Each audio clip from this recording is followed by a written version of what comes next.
Assalamualaikum warahmatullahi wabarakatuh. Perkenalkan, nama saya Rahmawati Novitasari dari Prodi Fisioterapi NIM 201010301147. Di sini saya akan menjelaskan tentang apa itu ankle sprain dan ankle strain.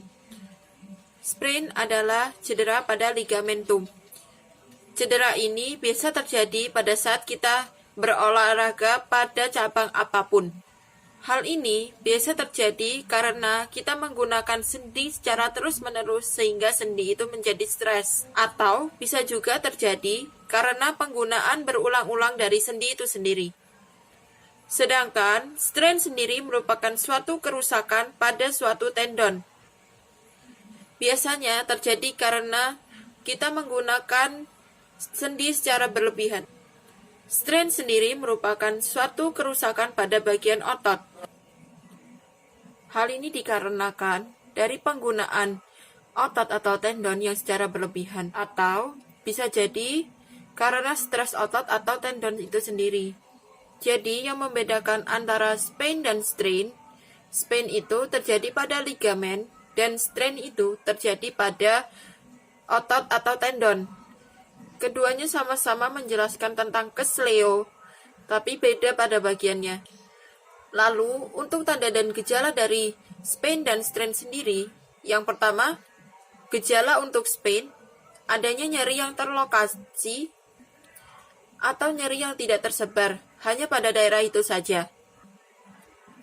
Lalu, juga terjadi bengkak pada daerah tersebut. Juga terjadi memar pada daerah yang kesleo. Yang keempat adalah keterbatasan untuk menggerakkan kaki. Yang kelima, ada popping sound atau bunyi seperti krek, yaitu bunyi sobekan yang diakibatkan dari tarikan atau robekan dari ligamen. Lalu yang keenam adalah rasa sakit atau nyeri yang hebat. Rasa nyeri ini tidak tertahankan dan sangat menyakitkan. Lalu berikut ini adalah gejala dari strain. Nyeri pada strain biasanya menyebar. Kedua, terjadi pembengkakan dan kemerah-merahan dan juga peradangan yang terlokasi di daerah itu. Lalu terjadi juga kram dan tegang otot. Dan juga kelemahan dari pergelangan kaki. Yang keempat adalah keterbatasan gerak.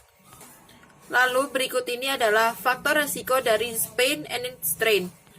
Yang pertama, kondisi tubuh tidak fit atau tidak sehat. Yang kedua, adanya kelelahan pada otot atau ligamen. Yang ketiga, tidak melakukan pemanasan pada saat berolahraga ataupun beraktivitas yang lainnya.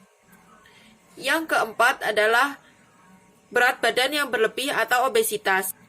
Yang kelima, lebih sering terjadi pada atlet wanita ketika umurnya sudah lebih dari 30 tahun. Karena sudah masuk masa-masa menuju menopause. Sedangkan pada atlet pria lebih sering cenderung terjadi ketika 15-24 tahun karena pada masa-masa ini merupakan masa-masa reproduktifnya pada pria. Lalu yang ketujuh adalah penggunaan dari sepatu yang tidak sesuai atau alas kaki yang tidak sesuai dengan tubuh kita. Yang kedelapan, adanya riwayat dari sprain atau strain. Lalu berikutnya adalah keadaan kaki ketika terjadi sprain atau strain. Yang pertama adalah inversi atau kaki menuju ke dalam tubuh. Biasanya terjadi pada ligamen. Lalu untuk kondisi yang kedua yaitu eversi, yaitu menuju keluar. Biasanya terjadi pada otot atau tendon kita. Berikutnya adalah tingkatan atau grade dari rasa sakit strain and strain. Berikut ini adalah tingkatan dari strain dan sprain. Yang pertama ada grade 1, yakni sejumlah saraf robek. Anggota tubuh yang cedera merasa sakit dan juga bengkak. Tetapi fungsi dan kekuatan dari anggota tubuh yang cedera ini tidak berkurang sedikit pun. Biasanya fisioterapi dapat menangani ini. Lalu yang kedua ada grade kedua, yaitu serat robekan lebih banyak dan area cedera cenderung lebih sakit. Dan juga terjadi pembengkakan dan terdapat pengurangan fungsi dari anggota tubuh yang terluka. Fisioterapi sendiri masih bisa menanganinya karena belum begitu parah. Lalu, untuk yang ketiga ada grade ketiga. Grade ketiga ini, jaringan lunak seluruhnya sudah robek, disertai dengan penurunan dari anggota tubuh secara signifikan. Untuk grade ketiga ini, biasanya kita melakukan operasi, dan fisioterapi tidak bisa menanganinya sebelum dilaksanakan. Lalu, untuk masa penyembuhan dari grade 1 sendiri, biasanya 1 bulan, atau hanya beberapa minggu saja. Begitu juga pada grade kedua. Sedangkan, pada grade ketiga, bisa terjadi minimal setengah tahun atau bahkan lebih. Lalu, untuk pemeriksaan dari ankle sprain dan strain, yang pertama kita bisa melakukan pemeriksaan pada pergelangan kaki yang mengalami cedera.